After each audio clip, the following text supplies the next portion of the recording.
आप सभी सनातन जन को जय श्री राधे कृष्णा। आज हम पापांकुशा एकादशी का बहुत ही सरल पूजन करेंगे, साथ में एकादशी की कथा सुनेंगे और श्री भगवान की आरती करेंगे। देर ना करते हुए पहले जानते हैं एकादशी का व्रत कब है और पारण कब है। 13 अक्टूबर 2024 को पापांकुशा एकादशी का व्रत है, जिसका पारण अगले दिन 14 अक्टूबर 2024 को सुबह 7:15 पे अमृत की बेला में है। देर ना करते हुए सबसे पहले सामग्री एकत्रित करते हैं पूजा की। हमें कलावा चाहिए, चंदन चाहिए, मोगरे के फूल की माला और साथ में थोड़े से मोगरे के फूल चाहिए, अक्षत चाहिए, दीपक चाहिए और श्री भगवान को जो भी आपके पास में फल हो वह चाहिए चढ़ाने के लिए। साथ में भगवान विष्णु को जो विशेष प्रिय है तुलसी माता चाहिए। अब सीधे चलते हैं पूजा की ओर। पूजा कैसे करनी है। आसन पे पहले खुद बैठ जाना है, फिर एक चौकी लेनी है और उस पे सुंदर पीला आसन या सुंदर पीला वस्त्र बिछाना है और भगवान विष्णु की प्रतिमा को स्थापित करना है। अब इसके बाद में सबसे पहले खुद पे जल छिड़कना है, यानी कि खुद को पवित्र करना है और विष्णु भगवान को प्रणाम करना है। बोले विष्णु भगवान की जय। इसके बाद में सबसे पहले विष्णु भगवान को स्नान कराना है, हाथ में जल लेना है, थोड़ा सा जल छिड़कना है। इसके बाद में सुंदर सूती वस्त्र लेकर के भगवान को पोंछना है, प्रतिमा को साफ करना है। इसके बाद में भगवान को वस्त्र अर्पित करना है, कलावा लेकर के उंगली पे लपेट करके तोड़ना है, भगवान के चरणों में अर्पित करना है वस्त्र के रूप में। अब भगवान को चंदन अर्पित करना है, फिर इसके बाद में अक्षत अर्पित करने हैं, फिर इसके बाद में भगवान को पुष्पों की माला अर्पित करनी है, फिर इसके बाद में दीपक जलाना है और भगवान को धूपम दीपम दर्शयामी, भगवान को धूप दीप दिखाना है। फिर हाथ में जल लेना है और हाथ धो लेने हैं। इसके बाद में भगवान को प्रसाद अर्पित करना है, फल लेना है, तुलसी का पत्ता रखना है ऊपर उसके और भगवान के चरणों में अर्पित करना है। इसके बाद में जल लेना है और हाथ धो लेने हैं। अब इसके बाद में संकल्प करना है। बगैर संकल्प के कोई भी व्रत, कोई भी पूजा निष्फल हो जाती है। हाथ में जल लेना है और कहना है भगवान ये हमारा क्षेत्र है, ये हमारा मकान नंबर है, ये हमारा नाम है और ये हमारा गोत्र है, ये हमारे परिवारजन का नाम है। भगवान से एक ही बात कहनी है, कुछ ज़्यादा मांगना नहीं है, बस एक ही बात मांगनी है कि हे प्रभु ये जो एकादशी का व्रत है, एकादशी की पूजा है और कथा का फल है, बस इतना चाहते हैं कि वैष्णव जन पे सदैव आप कृपा बनाए रखना। इतना कह करके वह जल भगवान के चरणों में अर्पित कर देना है। बिना मांगे मोती मिले, मांगे मिले ना भी। बिना मांगे भगवान आपको बहुत कुछ दे देंगे। इसके बाद में जल लेना है और तुलसी पत्र लेना है, भगवान के चरणों में अर्पित करना है कि प्रभु ये आपको विशेष प्रिय है, आपके चरणों में हम अर्पित कर रहे हैं। तुलसी माता को प्रणाम और आपको भी बारंबार प्रणाम। अब तुलसी का पत्र एक और अपने हाथ में लेना है और अब भगवान की कथा सुननी है। आप सभी मेरे साथ में महामंत्र बोलेंगे, हरे कृष्ण कृष्ण कृष्ण हरे हरे, हरे राम राम राम हरे हरे। एकादशी की कथा का प्रारंभ होता है। पांचों पांडव श्री कृष्ण भगवान से एकादशी का महात्म्य सुन रहे हैं। युधिष्ठिर जी ने प्रश्न किया कि हे गोविंद, आपने हमें आश्वनी मास के कृष्ण पक्ष की एकादशी की कथा सुनाई। अब आश्वनी मास के शुक्ल पक्ष की जो एकादशी है उसका क्या नाम है, क्या विधान है इसके व्रत का और क्या फल है, क्या महत्व है, हे गोविंद हमें आप ये बताइए। श्री कृष्ण भगवान बोले, हे राजन, जो आश्वनी मास के शुक्ल पक्ष की एकादशी है इसका नाम है पापांकुशा एकादशी। इस एकादशी के व्रत मात्र से किसी भी प्राणी के समस्त पाप भस्मीभूत हो जाते हैं। राजन, जो इसका नियम है वो इस प्रकार से है, ध्यान पूर्वक सुनो। प्रातः स्नान करे, स्नान से पहले ही 10वीं तिथि की रात्रि से ही अन्न का त्याग कर दे। अब इसके बाद में ध्यान अर्चन और भगवान की पूजा करे। इसके बाद में संकल्प ले कि प्रभु आज मैं पापांकुशा एकादशी का व्रत कर रहा हूँ, मैं संकल्प लेता हूँ कि आज के बाद मैं कोई भी पाप नहीं करूँगा। इसके बाद में जितना हो सके श्री भगवान के जनों की सेवा करे, यानी कि भगवान के भक्तों की सेवा करे, सृष्टि की सेवा करे, कण कण में भगवान है, जीव की सेवा, सबकी सेवा करे। इसके बाद में रात्रि भर जाग करके जागरण करे और हे राजन बस एक ही मंत्र का जाप करे, ओम नमो भगवते वासुदेवाय, इस मंत्र का जाप करे। अगले दिन पारण के समय ब्राह्मणों को बैठाए और भोजन कराए, सुंदर दक्षिणा दे और उनके चरणों में मेरा ही स्वरूप समझ करके उनको प्रणाम करे। इस प्रकार से इस एकादशी के व्रत का पारण है। राजन कहने लगे कि प्रभु इसका महत्व और इसकी कथा क्या है? तो भगवान कृष्ण बोले कि हे राजन, एक समय की बात है, विंध्य नामक पर्वत पे क्रोधन नामक एक बहेलिया रहता था, जिसने अपने जीवन भर पाप ही किया और उसने कुछ भी नहीं किया। उसके पाप इतने बढ़ गए कि खुद यमराज ने अपने दूतों को एक दिन पहले ही भेज दिया कि जाओ जाकर के क्रोधन से कह दो कि तेरे पाप अब बहुत हो चुके हैं, पाप का घड़ा भर चुका है, तेरा अंत समय आ गया है, कल स्वयं यमराज आएंगे और तेरे प्राणों को हरण करके ले जाएंगे। ऐसा जब यमदूतों ने क्रोधन के पास में आकर के कहा, यानी कि बहेलिया के पास में आकर के कहा, तो बहेलिया घबरा गया। यमदूतों को प्रणाम करना चाहता था, लेकिन इतने में यमदूत अंतर ध्यान हो गए।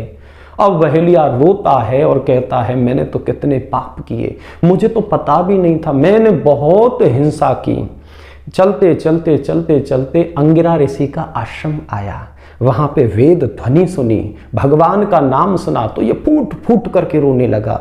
अंगिरा ऋषि के आश्रम में पहुंचा और उनको प्रणाम किया और रोते हुए बोला कि हे ऋषिवर, मैंने अपने जीवन में बहुत पाप किए हैं, मैंने अपने जीवन में इतनी हिंसा की है कि मुझसे बड़ा कोई हिंसावान इस संसार में, इस पृथ्वी पर ना हुआ ना होगा।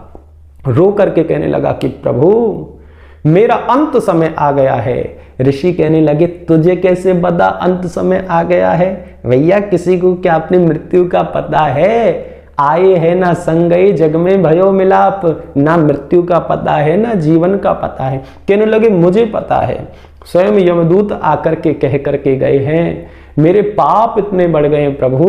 उन्होंने कहा कि तेरे पाप बहुत बढ़ गए हैं, स्वयं यमराज आएंगे, तेरे प्राणों को हर करके ले जाएंगे।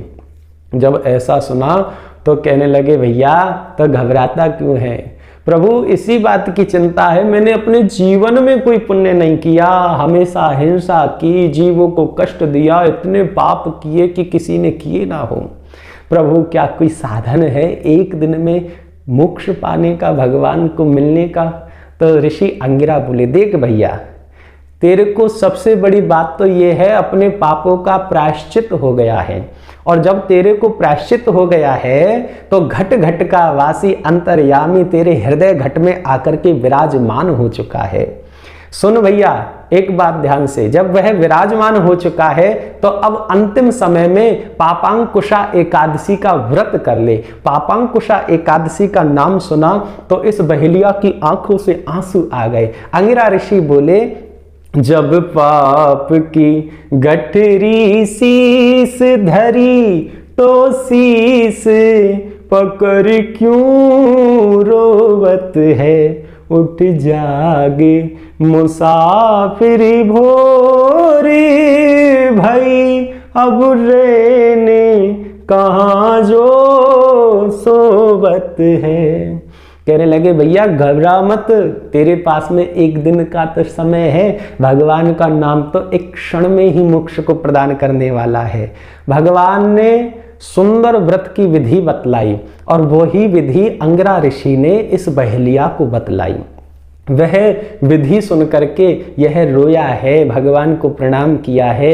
अब तो इसने सुंदर ध्यान किया, सुंदर स्नान किया, भगवान को नमस्कार, भगवान की पूजा, आज पहली बार जीवन में पूजा की है इसने, भगवान की कथा सुनी है, कथा सुनने के बाद में जीवों की सेवा की है। आज तक ये हिंसा करता था, आज ये भगवान के स्वरूपों को मान करके सृष्टि में सब जीवों की सेवा कर रहा है। रात्रि भर जगा है और रोते रोते रोते रोते ओम नमो भगवते वासुदेवाय इसका जाप किया है।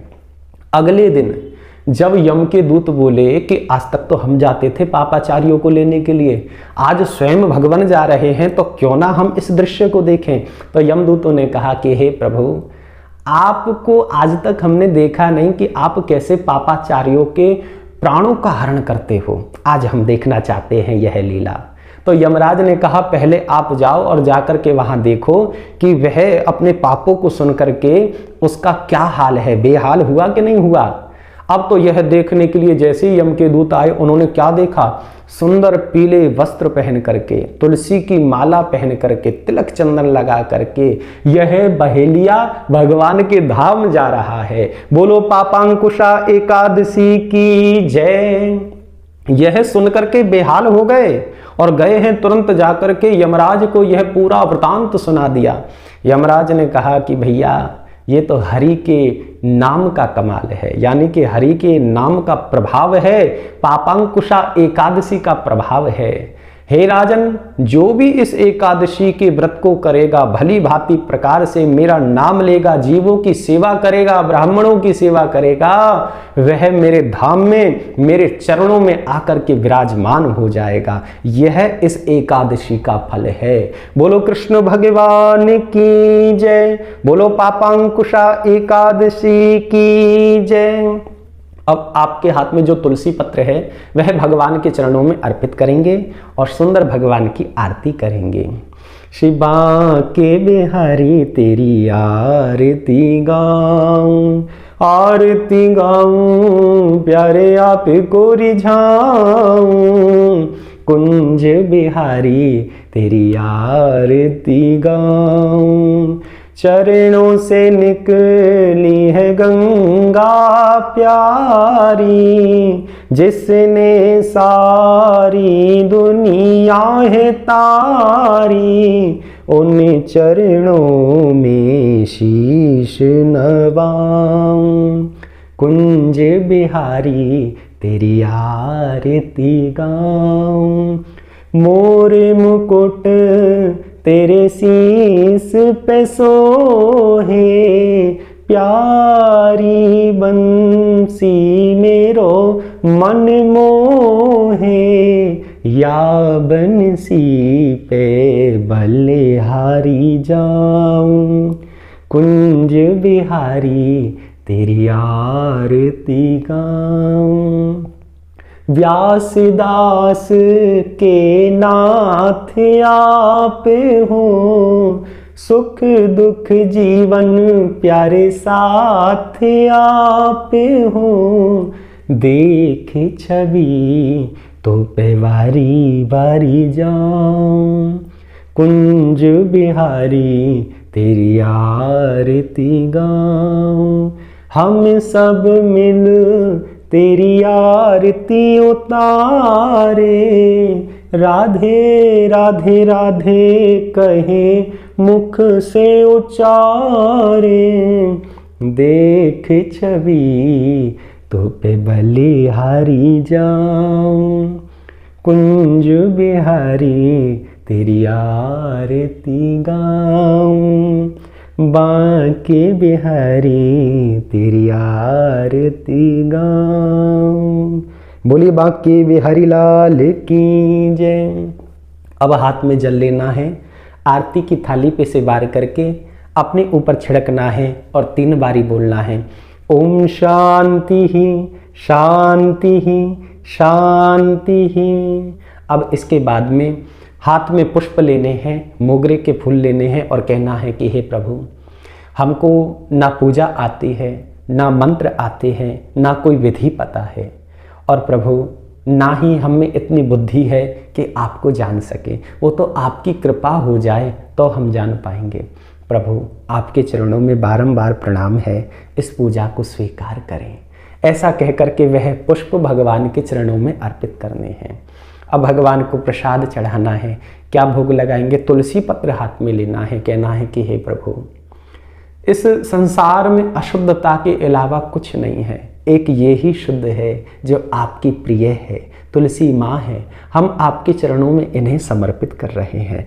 ऐसा कह करके भगवान को प्रणाम करना है, जय जयकार लगानी है। बोलो विष्णु भगवान की जय, बोलो बांके बिहारी लाल की जय। जय जय श्री राधे, जय जय श्री राधे, जय जय श्री राधे श्याम। अब अगले दिन आते हैं 14 अक्टूबर 2024 को सुबह 7:15 पे अमृत की बेला में ब्राह्मण को भोजन कराना है, उनको प्रणाम करना है, दक्षिणा देनी है। यहाँ पर इस व्रत का पारण हो जाता है। आप सभी ने बहुत सुंदर पूजा की, बहुत सुंदर कथा सुनी। आप सभी को जय श्री राधे कृष्णा।